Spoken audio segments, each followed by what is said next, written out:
Boom! With that, hello. Hi! Welcome to All About the Bass. I'm Nathan. And I'm Lee.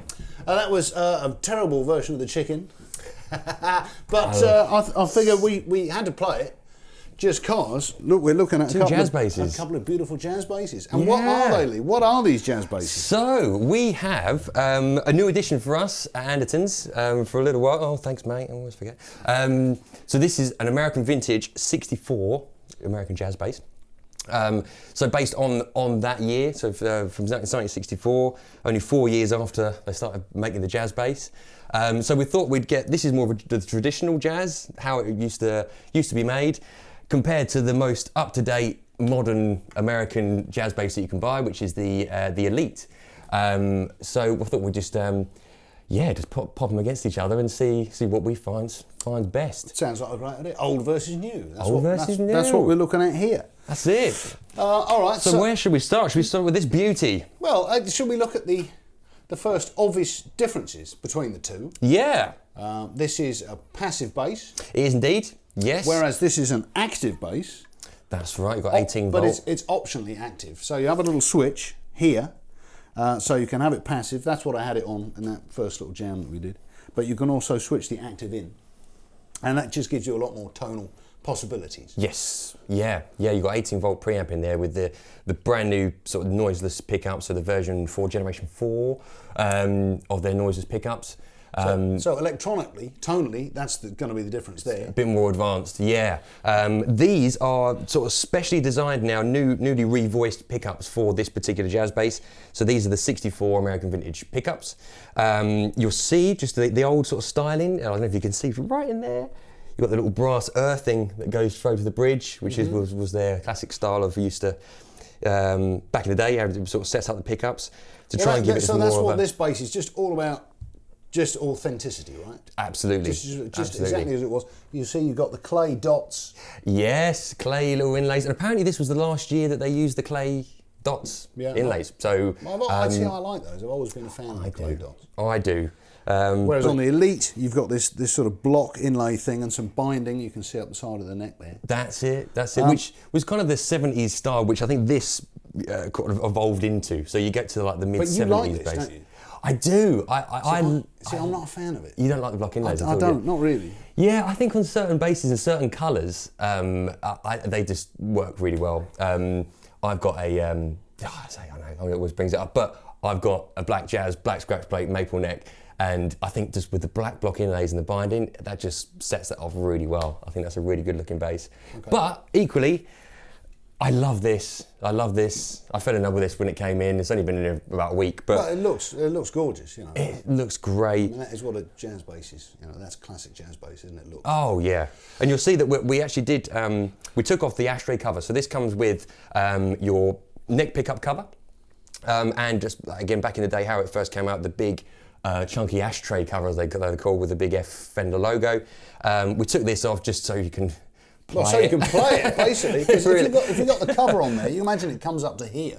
Yeah. And you're not left with a whole lot of area of bass left to play, are you? No, it does. I mean, how do you get on with this bit? Because I would take that straight off. Yeah, actually, just playing in the intro, I didn't think it would be much of a thing, but actually, I feel it. Oh, well, that is in the way. I think it should go. So actually, let's speed up. You wait there. Cheers, man. So, great. Is that better? That's better. That's going to be, oh, yeah. There you go. You can play it now, can't you? You can Much rest better. your thumb on that. Exactly. Yeah, nice and comfy. Good. So there's a few, when you go through the actual detail of the basses, we can see there's a few sort of main differences in scale length, nut width. Everything is slightly different. Apart from the actual scale length, we're still at 34 inches, like on both of them. But I'm gonna have to refer to my notes here, so bear with me. But neck shape, you've got a compound radius on the Elite. What does that mean to the layman? So, me. So you've got a neck that actually at the back changes the depth of the neck as it goes from the top to the bottom. Oh. I'm going to make it more comfy as you get up to the dusty end. Oh. So it's more kind of rounded here and then flattens out? Flattens out, that's right, yes. So it goes more from a what do they call it? I think it's actually a D to a C or something? yeah, it goes from a C to a D shape. Yeah, so C shape up here, up to a D. Right. This beauty has just, it's a 7.25 radius along the whole board. So it's more of a, sort of a similar sort of shape up the top. Yeah. And I feel it's a slightly different feel. You've got like a satin polyurethane finish on the back of the Elite. Yes. Which actually feels a little bit smoother than this. This is more of a gloss, which I think they've tried to keep in keeping with, again, the original style. Is that stickier then? This feels stickier to me, actually. Okay. Yeah, that feels really comfy. Mm-hmm. Which is only one observation. This is a nitrocellulose lacquer, against goes across the whole bass. I'm not sure if they use it on the neck. I don't think they do, but the body is going to age and wear like a traditional, jazz bass of this sort of age. So it's a thinner coating, and it will wear really nicely as you play it through. It's not going to be as hard wearing as some like the polyurethane lacquer that's on this, which is just designed just to be as protective as possible. So, so yeah. Well, should we just take a break in chat then, and just you have a little play of that? Yeah, cool. And I shall have a little twiddle about, and we'll show the guys at home what kind of different sounds you can get out of it. Yeah, of course. Just so you know, we're both playing through the same amp. Obviously that makes sense, doesn't it? If we're going to compare basses, you want to hear it the same. Go for the same one, yeah. But they're not mic'd up; they're DI'd. But obviously you're going to get the front end of the amp. And this is a pair of Fender Rumbles. Yes, we've used these previously and just been really, really impressed. Just, so really, really good sound.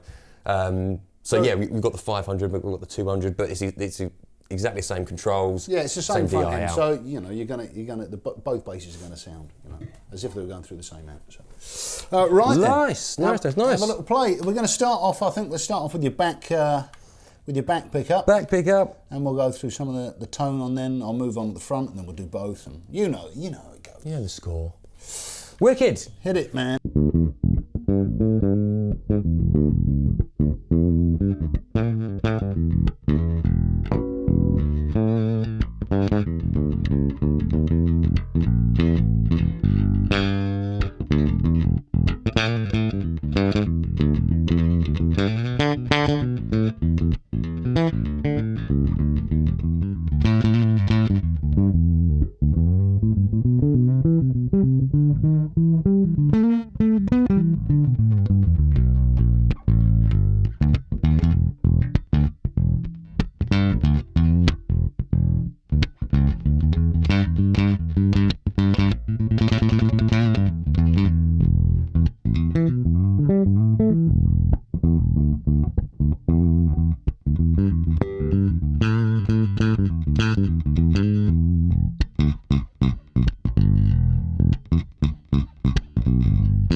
So there you go. There's some classic jazz bass sounds right there. Love it. If you do, for instance, just do your Jacko thing on this back pickup. Okay. This is what a jazz bass How sounds it like. should be. Right.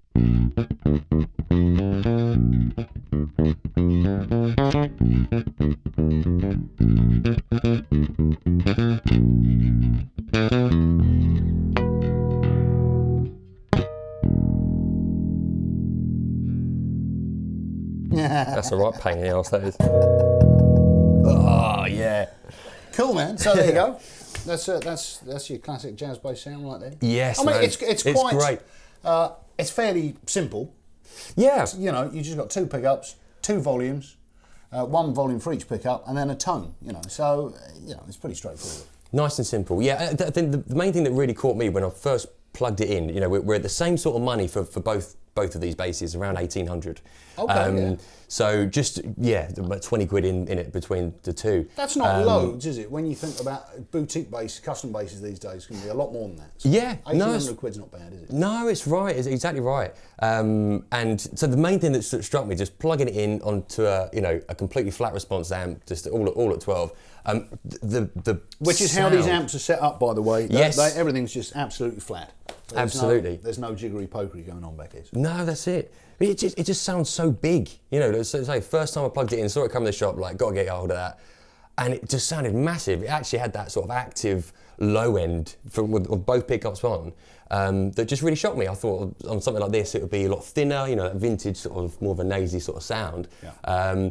But yeah, really, really impressed, and I wasn't too sure whether that was just the pickups, the wood, obviously, or the finish, the nitro finish, obviously is a little bit thinner, makes the guitars breathe a bit better. Does it? Is it really? Does apparently so, yeah, and so I just wonder if all that adds to it.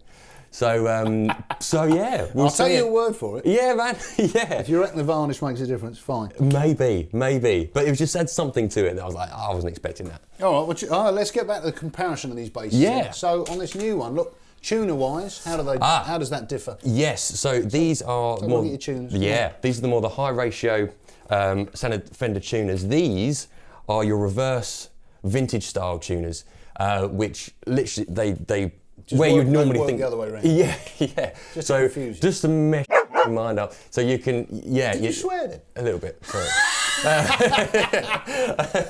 I say. Apologies. It's all right, you're allowed. I'm passionate about jazz Yeah, basses. good, I can see. But yeah, it messes your mind up. So where you getting ready to tune up, you've got to go the reverse way. So that's the only main difference with the tuners. The hardware in general actually is probably worth mentioning. Well, This is keep it that way round. Look, Yeah. I can see another difference. Look. Oh yeah, We got 5 bolts here, 4 bolts there. that's it. Obviously, new versus old. Absolutely, and you've got the contour on the neck heel as well, where it makes it a little bit easier to get up the high end. Oh, this instead bit of you this, mean? instead of okay. just being nice So and they've cut square. that away, right? Ooh, like that. I like Oh that. yeah. String through Yes. body. You've got both options on that actually. You can go string through or through the back of the bridge. Okay. However you'd prefer. Cool. That's good. A small detail, you got shallow strap locks on here. Are they still shallow? I suppose they are. I believe they are. Yeah, they are. Okay, so a strap. I guess that comes with the bass, right? Does indeed. Yeah. This is just normal old style. Normal old I hope style. you strap over. And you've got the Oh! vintage strap positioning if you were so inclined to have it at the Somebody end. get me a strap. I want to see you With the modelling end. with that. Yeah. Like some old 60s folk musician. Always made it feel, it's a completely different feel to it. So again, it might work for some people, might not, but you've got the option there to strap it from the headstock. All right, and the bridge then? Let's have a look at your bridge. Yes. So the bridge, this is more of your standard style Fender bridge. One bit of metal sort of bent over, right? At That's 90 degrees. That's right. You'll find the slightly higher mass, more of a chunky bridge on the Elite there. Slightly different saddles as well. Again, just meant to be sort of improvement on this original design. There's nothing wrong with this, but It's tried and tested, isn't it? But I guess absolutely. at some point somebody thought, "Oh, wouldn't it be nice if?" Yeah, a little bit more sustain as well, with a bit more material down where the actual string is connecting to the body. You tend to get a little bit more, little zing. See, it's interesting, isn't it? Because I've never listened to a Jacko record and thought Well, if only had a bit more sustain. You know That's true. Yeah, but yeah. Obviously, this is done for a reason, so Yeah. let's go along with it. You know. No, but you're right. You're right. All right. Well then, that's enough chat. I think. Should we have a little listen to this one? Absolutely. See what it does. Now you've got a lot more tonal options with this. Because you've got the passive mode, whereby you have volume, and then a pan. That means you can sweep between the back pickup and the front pickup, and sort of infinite variations of the two. That's right.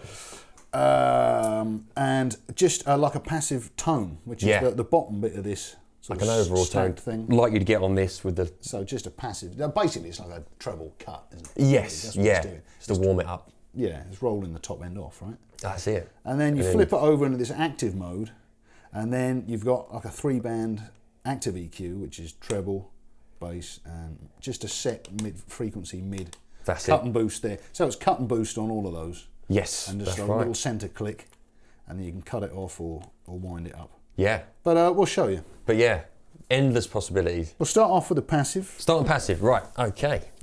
I shall play some nonsense. Play some nonsense. And you can fiddle about with that. What do you reckon? Cool. Back So pickup, we'll start with. back, yep, cool. Passive. And then that's full tone on, isn't it? Yeah. Yeah, okay. We'll start with that off and you can wind it on. Okie dokie. Things can only get better. Hey, they get things. I'm not going to play that. Yeah, Right, here we go then. Right.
Yes. So, messed around a little bit there. So obviously we're going from passive, where you've just got, say, your overall tone, so just backwards and forwards on each neck position. Of now that, position it's obviously supposed to sound like that, in that mode. Yeah, that nice and warm.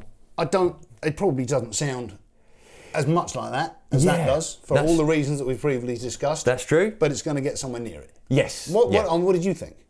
I thought, I mean, there is especially with the mid frequency, on active mode, I think you could probably play around with that and the treble to try and really sort of boost the punch of the mid to it and then roll off the treble to try and get, say, as close as possible to that. Okay. But yeah, still, I don't think you can take it all away to get to right to this. But obviously, in active mode, this sound, you've got a much more modern sound. Oh yes. So if you were going to go out and do sessions or some gigs where you needed like more modern bass sounds, obviously this is going to give you a lot more tonal palette. Definitely. Do you know what I mean? Yeah, absolutely. But it'd be interesting. How does it feel? Like the neck, like to yourself. Does it feel comfy? Because I think even if we swap out, you have a little go on this as well, man. Because so I don't know if it is these little appointments that really add up. It feels absolutely fine. It's just that I'm not a jazz bass player. I know you are. You love them, don't you? You absolutely love jazz. A little bit. And that's something else, actually, you'll notice just in the difference between the way we play. I mean, we play in a slightly different way as well. Yeah. And that will make a difference in the way it sounds. So I think maybe then what we'll do is we'll swap over. Yeah. And you have a go at this one, I'll have a go at that one. So we can make of each. See what sort of mess we can make of that. Because again, when this first came in, I fell in love with this. So it's... You're so fickle, aren't you? I am a little bit. Maybe I'm just excited. So there's so much new bass gear turning up. It is heaven at the moment for us. Yeah. But yeah, it's just really interesting that you can get something this is just stripped back, and this is how it was originally. And personally, that spoke to me. Well, yeah, this is the thing. I think, if we both went into the store right now and somebody said, right, what bass do you want? You buy that one. Yeah. I would buy this one just because of the extra tonal stuff going on. Yeah. And where I'm a little bit, closed mind, I think I always just love that back position wherever I can, back position, there's tone nothing off. wrong with that. That's what it's all about. That's why they make two different basses. No, it's true. People want different things, Yeah. And then you at that's home bad. just have to make up your mind which one you want. Thanks very much for tuning in. I hope you've enjoyed it. This has been all about the bass. I've been Nathan. And I've been Lee. And if you've enjoyed it, click subscribe down here somewhere, and come back and see us. We do this every week. This nonsense. I can't believe it. Sorry about it. And great. Hopefully we'll see you again. Will do. See you soon. Till next time. Bye.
Yes.